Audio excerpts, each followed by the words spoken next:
What's good, y'all? It's your boy Dairu back in this thing. I decided we're going to switch it up a little bit. So the Game Awards is coming up December 8th. That's when the Game Awards premieres. Make sure y'all tune in to either the live stream, if I can get a live stream going, or just the video that I'm going to drop on it. Because either way, some kind of content getting dropped on the Game Awards. But we decided we're going to go ahead and cast some votes. And we want to talk about these nominees. I haven't seen them yet because we jumped ahead to the last category. We're going to work our way backwards because obviously category 1 is Game of the Year. And the reason I'm saying we is because we got that boy Leo Izumi in the back. I'm always here. You know what I'm saying? Always here against my will. Look, definitely dragged him over here. He going to help do this goddamn voting. But yeah, that's what we came here to do. So let's go ahead and get right into that. So with the first category, we got Best Esport Event. Me personally, so look, we decided we're gonna do it like this. We're gonna do a pick and a prediction pick. So we're gonna tell y'all who we think is gonna win, and I'm gonna tell y'all who I think I wanna win. You know what I'm saying? My pick for this category would be Evo 2022. I'm a fighting game guy. That's my favorite genre of games to play. Yeah. And so with that being the case, of course, Evo is gonna be my favorite event. These are all good events, but of course, Evo gonna be the one that I like. So that's the one I'm gonna pick. However, based on information that I know, I'm thinking that maybe the League of Legends World Championship might be the one to win it. So I pick Evo, but I think League of Legends might win it. Me personally, I love fighting games too, but I'm also a League player. And the fact that I didn't know Evo went on at all this year, but I knew Worlds did, is making me vote for Worlds. Right. So we're going to go ahead and cast the votes. Like I said, I'm picking Evo 2022. He picked Legend of the World Championship, and we're about to go back to category 30. Best esports coach. Now, I don't know any of these coaches. I don't have a dog in this fight. So I mean, I don't know. I guess I know the FaZe Clan the most, so I guess I'll just vote for this boy. If he's the coach of the FaZe Clan, he must be nice, because the FaZe Clan is, as y'all know, the most well-known, one of the most well-known gaming groups on YouTube. They might be the most well-known. I don't know anything about any of these people except for Score. Because once again, that's League of Legends. Right. Gen G has won a world championship. I bet. So look, this is my pick, as y'all can see. And it's also my prediction pick. I think that the FaZe Clan coach is going to win the award. But like I said, we really don't know nothing about this. So this is really just, it's a throwaway pick right here. We have Best Esports Team, recognizing Pacific Esports Team, not the full organization. LA Thieves have been stomping all over YouTube recently. I'm gonna say they've been killing the YouTube game, but I don't think they're bigger than FaZe. No, I wouldn't put them as bigger than FaZe, and for that reason, just same thing I just said in the last category, I would make my prediction pick and pick that FaZe Clan is gonna win Best Esports Team. But again, I'm just basing it on notoriety. I think FaZe is gonna win. That's my pick and my personal pick. Bet. All right, bet. So let's go ahead and go to the next category. Best Esport Athlete. The Esport Athlete judged to be the most outstanding for performance and conduct in 2022, irrespective of game. And look, I think everyone, even people who don't really necessarily play League, probably knows who this boy Faker is. You already know that's my boy. This nigga is just 3-time champ. Different. This man is cold. So I'm gonna go ahead and pick Faker. Bro, you already know I'm picking Faker. That is my boy. But and all right, best esports game for the game that has delivered the best overall esports experience, inclusive of tournaments, community support, and content updates, respective of genre, or irrespective actually of genre and platform. Valorant, Rocket League, League of Legends, Dota 2, Counter-Strike Global Offensive, aka CSGO. My prediction pick is League of Legends, and that's probably my pick too. I like Rocket League. I haven't even played Valorant, but I've seen some gameplay. It looked fun. And Valorant is fun, yeah. And I do really like Rocket League, but come on now. Don't know what to play Dota 2 no more. Nobody plays Dota 2 anymore. And CSGO is, people who love shooting games will still go back to CSGO, but it's like there's so many other shooters. I'm about to say CSGO is really niche. So like, yeah, definitely League of Legends. Come on, man. League of Legends, boy. League of Legends. There's a reason why League of Legends has been essentially the most top viewed game on Twitch since Twitch existed. Yeah, them boys love League of Legends. I personally think League of Legends isn't that exciting to watch. It's more exciting to play for me. But people like it. So hey. All right, we have most anticipated game, recognizing an announced game that is now demonstrably, I don't think I've ever seen the word spelled like that, illustrating potential to push the gaming medium forward. Now listen, I'm gonna put it like this. I say, because let me tell you, let me give some backstory on Breath of the Wild. So basically, I was a day one Switch copper. I got the Switch on day one. And when I got my Switch, that was a time where I was getting ready to change to a new job. I had already put my 2 weeks notice in, but like a week into my 2 weeks notice, they was like, bro, like if you want to just quit early, you can, and we just won't count it against you. But like, all right, bet. So for like a whole week waiting to start my new job, I was off. I had no work. I did nothing for that whole 7 days but play Breath of the Wild 1. I didn't even turn my PS4 on. I played nothing but Breath of the Wild for a straight week. I loved every bit of it, bro. So I think that Tears of the Kingdom, this got to be the most highly anticipated for me. Final Fantasy 16, I'm looking forward to, but it's like, I don't know, it ain't resonating with me the way Tears of the Kingdom is. And Hogwarts Legacy is a game that would have been a contender for that, but this is the reason it fell a little bit. Now, don't get it wrong, I'm still hyped for the game, but originally I thought that Hogwarts Legacy was an MMORPG. I thought you was gonna be able to play with your friends, you know what I'm saying, play online with people. When I found out that it was a single player experience, my hype for it died a little bit. Again, if my hype for it was a 10, it's an 8 now. I'm still very excited for the game, but the fact that it's not online multiplayer, I can't be as excited about it as I once was, personally.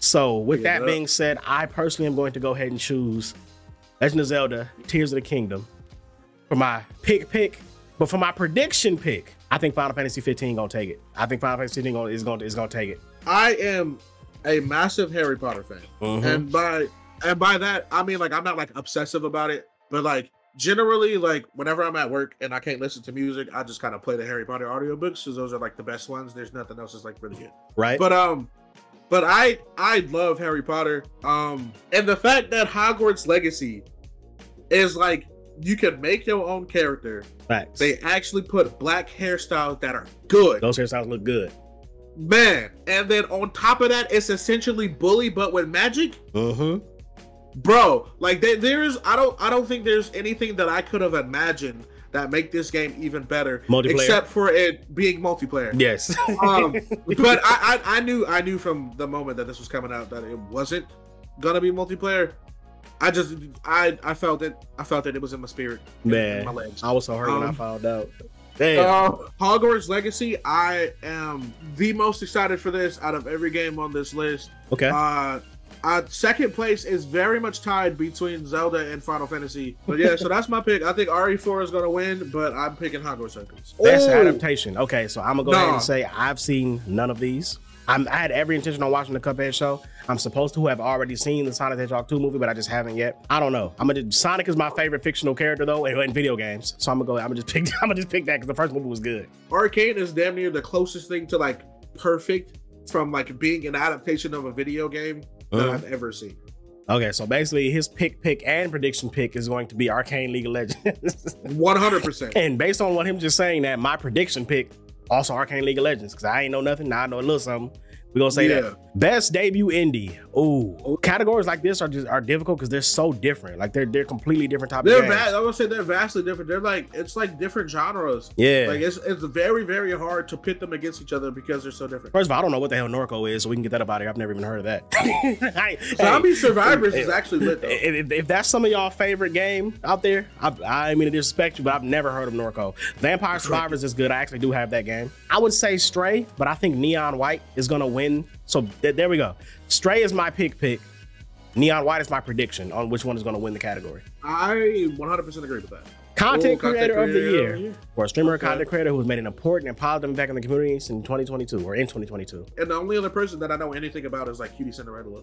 She's like a variety streamer. Yeah, I've heard of her, but I don't know what she does specifically, but I guess that makes sense. Never heard of No Brew, and I've heard of Nebellion. Well, I was mostly to the right. Okay, we're just going to pick Cutie Cinderella, goddammit. I'm gonna pick Ludwig because that's the only person I know ever seen do anything. So. Right. This is another category where it's just like, yeah, you know what I'm saying? So best multiplayer. Ooh, okay. So let me tell y'all about best multiplayer. Splatoon 3 is a game that if I get the right group together, I could play for like 3-4 hours, to be honest. TMNT, I could probably play for an hour or two. Like this game is dope. But I can't sit there and have the super extended gaming sessions playing this game right here. Call of Duty Modern Warfare 2 is definitely gonna take this category. If it don't take one of the categories, it's taking this one. Call of Duty for the prediction pick. Nice. And we on to the next. Best sports / racing title. Now, out of all these games right here, I personally play 2K23 the most. So that's gonna be my personal pick. But as far as predict pick, it's between 2K23 and FIFA 23. FIFA 23 could take it. There might be more soccer fans out here in these gaming streets than basketball fans. So FIFA might just take it. I really believe FIFA 23 might win.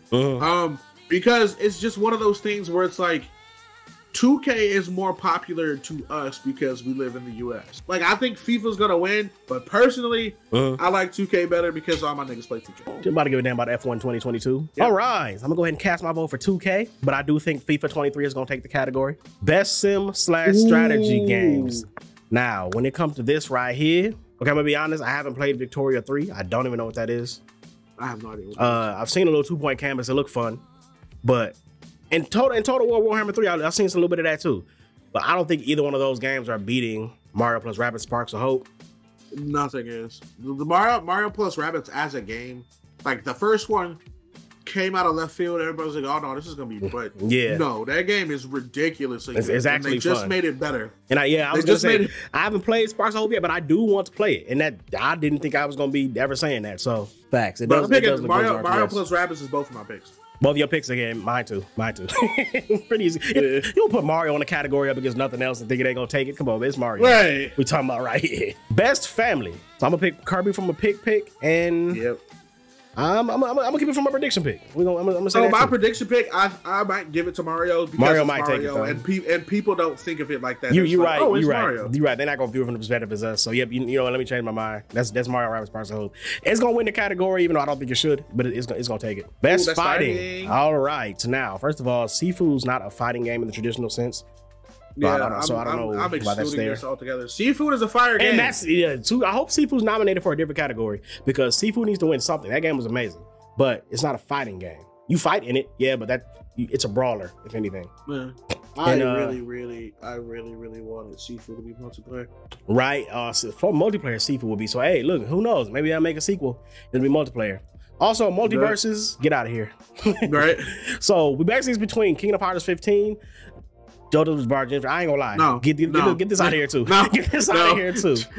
JoJo's was a hype like 2 days, like 3 months before it came out. And no one ever talked about it. Nobody talked. And I played it, the demo. It's not that I don't like it. I don't like it. Like for me to just straight up not like a fighting game, the game has to be bad. Because if the fighting game is at least decent, I can find fun in it.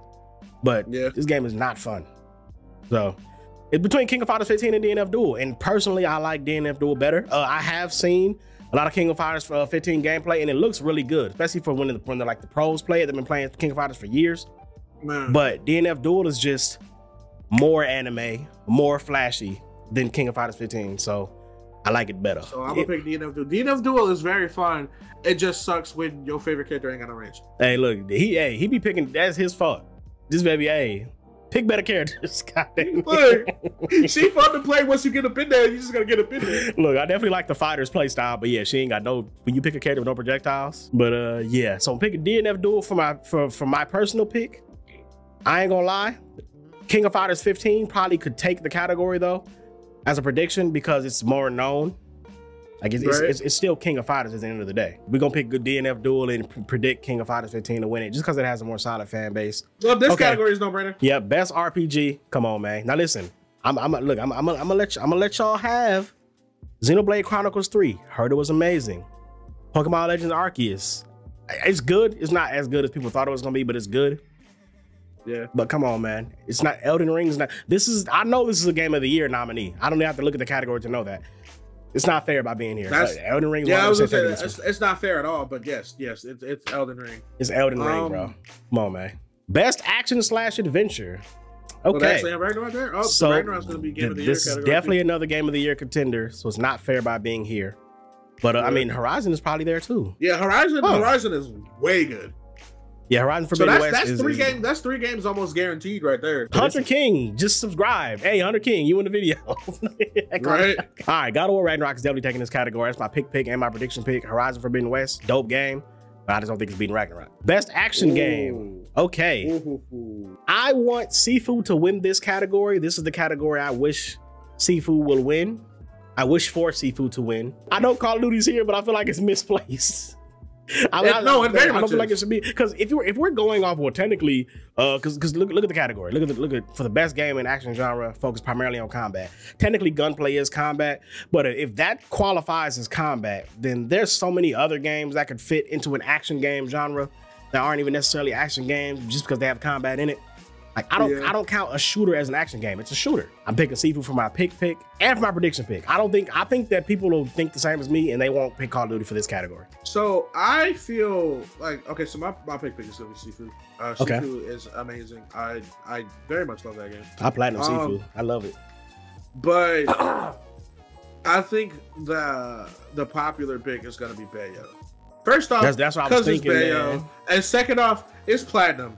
Like platinum, like they be running action games. So look, and that's a fact. But let me tell you my logic for Bayo. All right, Bayo is Switch exclusive. That is true. And so if you don't got a Switch, you can't even play it. And I feel like everyone who doesn't have a Switch right now just ain't getting one. With the games that's out for Switch right now, if you ain't got a Switch right now, you just ain't getting one because you don't want one. You know what I'm saying? I feel like everyone that wants a Nintendo Switch already has one type deal. Obviously, right. the Switch is still selling, but y'all know what I mean when I say that. But Sifu is on every platform. It's on PC, it's on Xbox, PS4, PS5, obviously. And what's one? Switch. It's on Switch as well. So I feel like more people have played Sifu than Bayonetta 3. And so I feel like it'll beat it out because of that. I can understand that. I mean, I could be wrong about that, but that's just my prediction. No. I very much see your viewpoint. I think I'm gonna stay with mine, but I do see where you're coming from. All right, bet. So me and Leo both picking Sifu for our pick. I think it's going. I'm predicting it'll also take the category, but he's predicting Bayonetta 3. Next category, best VR AR. Okay.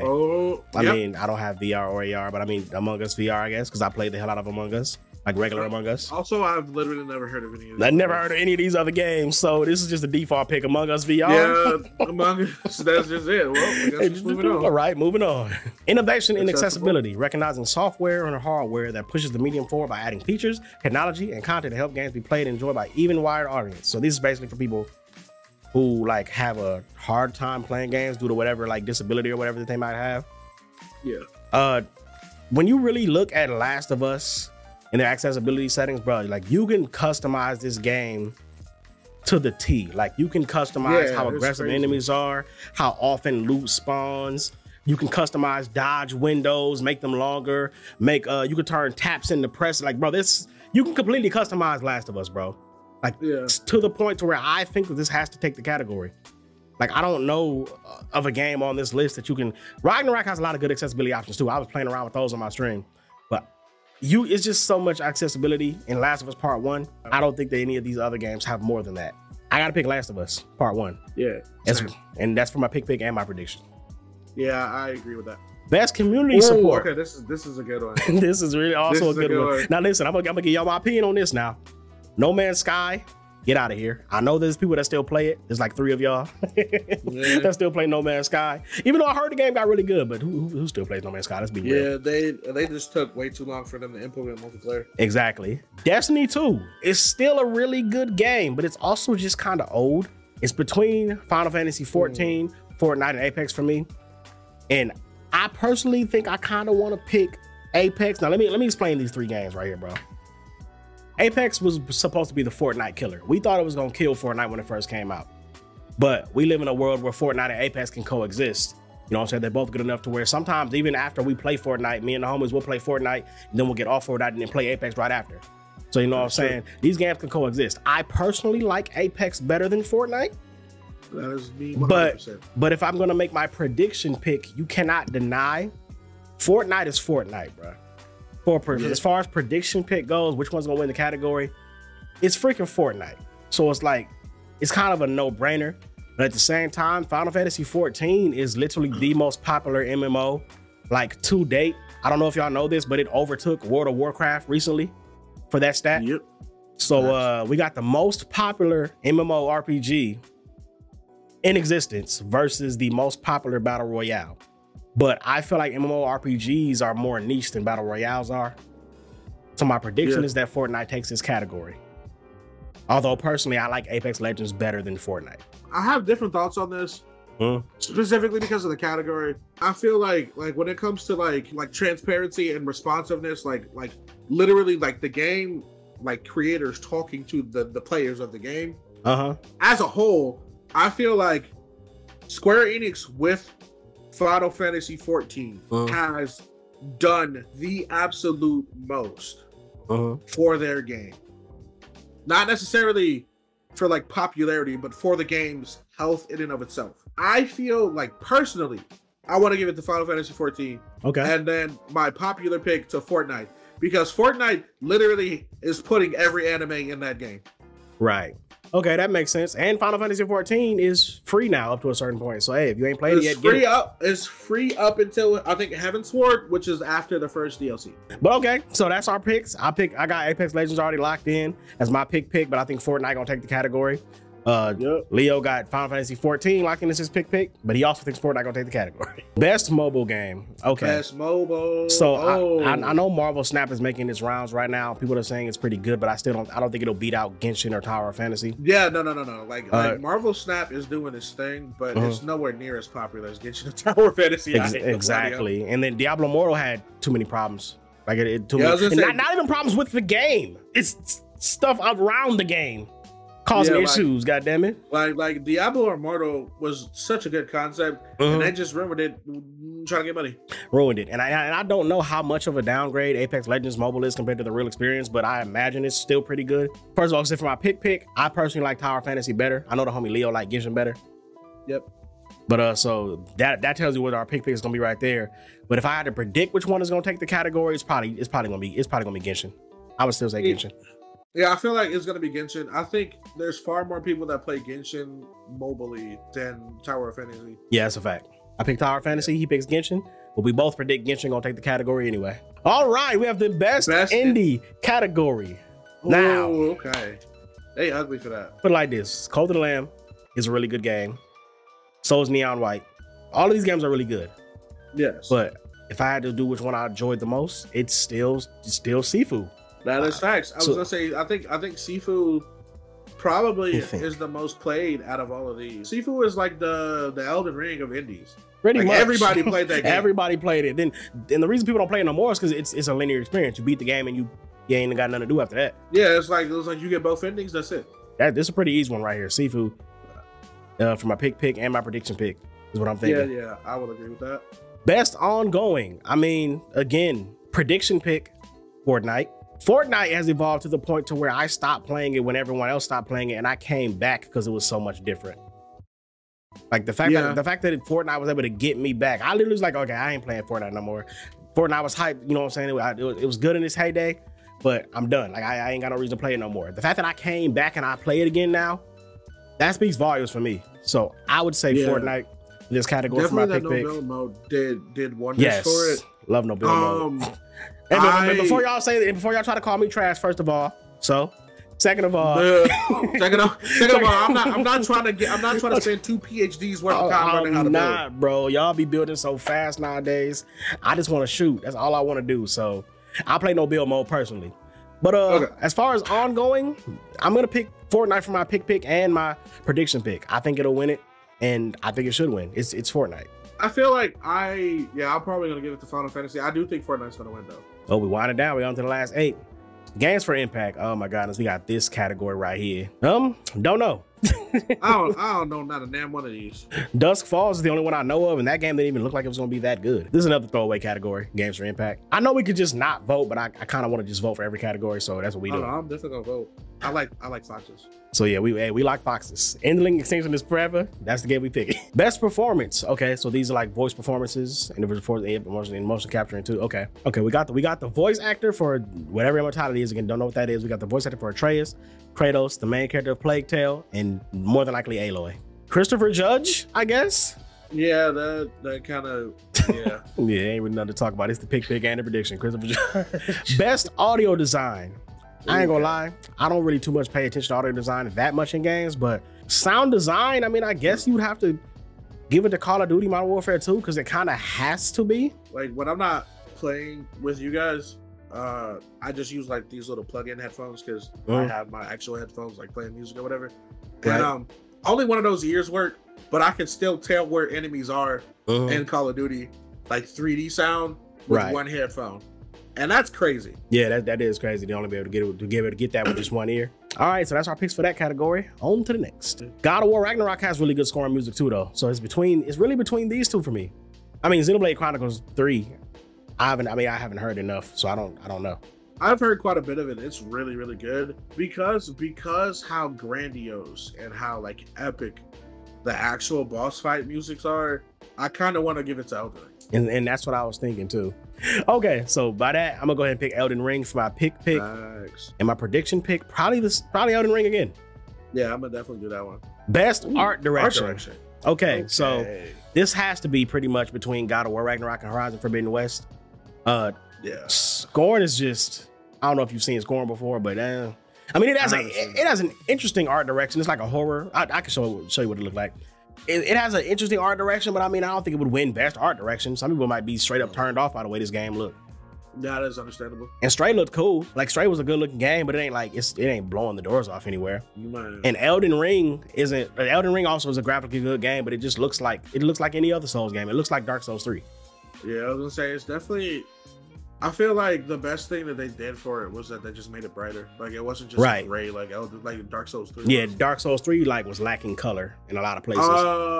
But in my personal opinion, Horizon Forbidden West, the art direction, the animation, like the fact that you could see like essentially robotic ligaments and like muscles and stuff move, like they did it that big, and then on top of that, like just mixing it with nature. Like that, just as in and of itself, is just great. And yeah, it is a really good art direction. I feel like Horizon. You know what? I'm giving it to Horizon. I'm gonna give it to Horizon too, and I'm gonna predict Horizon to take that too. Category 3, best narrative, aka story, outstanding storytelling and narrative development in the game. First of all, Souls games are completely lore optional. You ain't gotta know nothing about nothing that's going on. So let's say play a Souls game. if you actually do all the research and look at everything. Pretty much, if you watch Vati videos, look, hey, shout out that boy Vati video. Hey, if you watch them videos, then Elden Ring all the way. But none of y'all doing that personally. Right. Not a single one of y'all except maybe and even me who watches Vati's videos, it's like you gotta watch that to get the story. So it's not gonna win a narrative category in a Game Awards. You know what I'm saying? So Elden Ring is out of there. Bro, I don't know nothing about Plague Tale. I'm gonna tell you that right now. And Immortality is here again.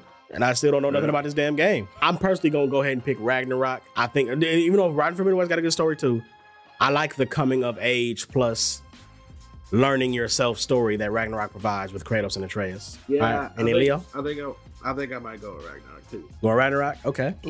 And then prediction? Same thing? Yeah, probably Ragnarok. Or Elden Ring, because people. If y'all choose Elden Ring for narrative, I'm gonna slap y'all. I love that game. It's my personal game of the year pick, but it is narrative storytelling, please. Best game direction, awarded for outstanding creative vision and innovation in game direction and design. I'm thinking like creative vision, like how creative do you have to be to like put real life animals with robotic animals and have them interact with nature like believably. But at the same time though, like even though what you're saying is a good point, you got to remember Forbidden West didn't make that story. It's just it's a continuation of Zero Dawn, which is what made that story. So like that is true. Zero Dawn winning game direction makes sense, but Forbidden West just being a continuation of a game that already existed doesn't really make sense for it to win. By that logic, the same thing would also be said for God of War too. Yeah.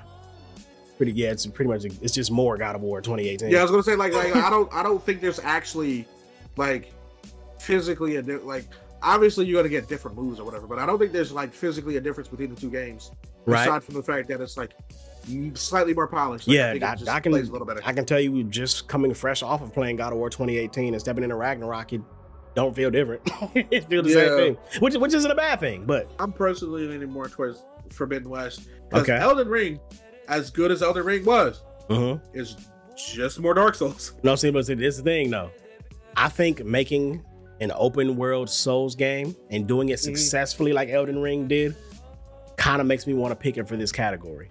Really? I can see that. I very much can see that. Because like they were able to. I guess I kind of took that part away, was that it's actually entirely open world and you can go whatever the hell you want. Because they could have messed that up, but they didn't. Yeah, they did that well. It was like it's a Souls game, but it's open world though, and you can go wherever you want, type bosses in any order. I definitely agree with you with that. He's picking Horizon for his personal pick. I'm gonna pick Elden for my personal pick as well. But I won't be surprised if Ragnarok takes this category just based off if nothing else, recency bias. We have Game of the Year. Recognize the game that delivers absolute best experience across all creative and technical fields. And look, those 3 games we already knew was going to be up there. I don't understand. First of all, Stray, I love you, but get out of here. You're not a Game of the Year. Stray was like what, a 3.5 hour long game? I think it's a little longer than that. But even if it was longer, it's like, bro, this game didn't do enough to win Game of the Year over these. It's just kitty cat, hey kitty cat. Like, right? Like, watch out. Like, come on, man. So Stray shouldn't be here. Xenoblade Chronicles 3 is also really good, but I don't know if it should be here either. I get it, but in this instance, I feel like it should have been just 4 games. Right. So we're gonna take out Xeno. I mean, I don't really know anything about Plague Tale, but I also don't. That probably speaks to why it shouldn't win Game of the Year as well. To be honest. Yeah, I get that. So really, it's a 3-way tie between Elden Ring, Ragnarok, and Forbidden West. And I'm gonna put it like this, bro. Everyone stopped playing Forbidden West when Elden Ring dropped. When Elden Ring hit the streets, everyone was like, all right, Forbidden West, I love you, but I'm gonna go ahead and put you down. We're gonna jump on this Elden Ring. I'll come back for you later. I still ain't came back for Forbidden West, but I'm gonna do it. I promise I'm gonna do it. Everybody and their mama, nephew, cousin, monkey, and alien played Elden Ring. And that's what I was just about to say too, bro. Like Elden Ring, and look, God of War Ragnarok might steal it. God of War Ragnarok might steal it. It just came out. Like you gotta like it's not even that you gotta give it time, but it's just like that's the thing though. Like God of War just came out to the point where it's like unless you're a content creator, you haven't beaten the game yet. Yeah. And that's my thing though. Recency bias. I mean, by the time December 8th rolled around, people might have beaten it by then.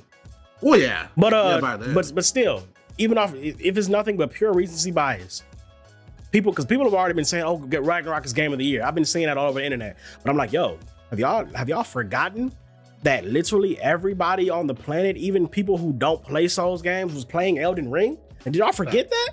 Like, did y'all forget the waves that Elden Ring made in the gaming industry when it first dropped? In these gaming streets, like, you realize how many people only played like COD and 2K that played Elden Ring? And they was playing Elden Ring, bro. So many content creators that I watch, they don't have a single Souls game video on their channel. Like case in point was like RDC. Them niggas did not play nothing. People like that. I ain't want to specify nobody because it's a long list of people you can start specifying. But that is true. A lot of content creators that don't play Elden Ring at all. They ain't got not a single Souls game on their channel. Played the hell out of Elden Ring and like beat it. Man, and made multiple videos, multiple streams, all that. So it's like, bruh, don't forget Elden Ring just because it came out earlier this year. I don't want y'all to pick Ragnarok. I mean, I don't care what y'all pick, but I'm saying I don't want y'all to pick Ragnarok based on recency bias. If you actually think it's better than Elden Ring, cool, no problem with that. Like if you genuinely think that, it's not like we can't see it. Yeah, but it's just like what I was about to say earlier, but you told me to wait for that. Yeah, Elden Ring. Like Arcane, had a chokehold on media as a whole. Yes. You see nothing but Elden Ring. I seen so many content creators come up off Elden Ring. Like when Elden Ring came out, that was literally the only thing I ever saw on TikTok. Like the entire platform of TikTok. Like obviously you would see like the other stuff, but like as a whole, like it was mostly Elden Ring stuff. Just Elden Ring. Like every single content creator stopped whatever the hell they were doing to play Elden Ring. The Elden Ring like playthroughs. I seen this one content creator. I forgot who his name was, but when I first seen an Elden Ring video that he made, he had like 20K subs, and then like a few months later, this man had like 300,000 subs off of just making Elden Ring video. Like, bro, Elden Ring literally created some content creators out here. I wish I could have created Elden Ring content. My computer was broke at the time, pretty much. Yeah, put it like that. Now my computer with my capture card at the time Elden Ring came out, so I couldn't make as much content. I got a few tutorials that did good though. But Elden Ring can't be denied, bro. It can't be denied. Elden Ring is literally one of them things where it's like it's gonna happen one every few years. Like Fortnite when that first came out. Everybody stopped doing what they was doing. Just play Fortnite. Another Fortnite. And we all know how many content creators came out of Fortnite. So facts. Like when Fall Guys, like that first 2 weeks that Fall Guys came out, everybody was playing that. Like it's one of them things where it's like it was a huge. I'm not even gonna say a fad wave because like it lasted for months and months and months and months. Like it was one of them things that like it lasted longer than like Fortnite and like Fall Guys like initial hype did. Because I ain't gonna lie to y'all. People are gonna stop talking about Ragnarok in a few months. They are like, because everyone's gonna have beat the game. The game is gonna be over already. There's nothing to do. You beat the game, Elden Ring is replayable. Not that people don't play New Game Plus on Ragnarok, but I'm just saying Elden Ring is so replayable. You know how many people have played Elden Ring 3-4 times at this point? Like, right, bruh. Like Elden Ring, you can play the game, do the exact same map. Like the way you like traverse the map, do it the exact same way, fight the exact same bosses, but just have a different, and class. have a completely different experience. Like there's one different class, use a different weapon, and everything's changed. Everything is different. So, bruh, I think Elden Ring runs away with this. Although, like I said, I'm predicting and personally picking Elden Ring, but something in the back of my head says that Ragnarok is going to steal because of recency bias, bro. I just feel it, and I don't like that. I feel that too. I don't feel like it's gonna win. Not that God of War Ragnarok doesn't deserve a Game of the Year award. If it wasn't next to Elden Ring, it wins this in a landslide. But Elden Ring was just too good. I think me and Omi both agree. Elden Ring is our pick, and our 100%. Prediction. God of War Ragnarok. If God of War Ragnarok, if Elden Ring is a 10, Ragnarok is a 9.9. Like, it's literally right there. Yeah, but it just doesn't beat Elden Ring for me, bro. Personally, and how y'all feel about it. I mean, y'all can let me know how y'all feel about it down in the comments, because that is the end of this video, bro. I'm gonna just let y'all know the video ain't gonna be this long when y'all see it, but we've been recording for an hour and a half. But yeah, that's gonna do it for that, man. Game of the Year, Elden Ring, and make sure y'all tune in December 8th, I think at 6:30 Central Time. So go ahead and do your little conversion. You can go on the website and see the times and everything.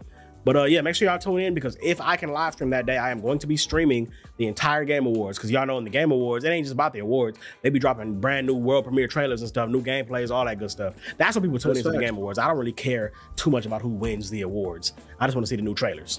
You know what I'm saying? So, but if I can't stream it, then I'm gonna do something on it. But y'all just tune in. Just give me the trailers and that's it. Hey, that would be fire if they just drop the trailers. But you can't get the trailers. Can't get the trailers. Right. But yeah, man, me and Leo, we finna get up out of this thing.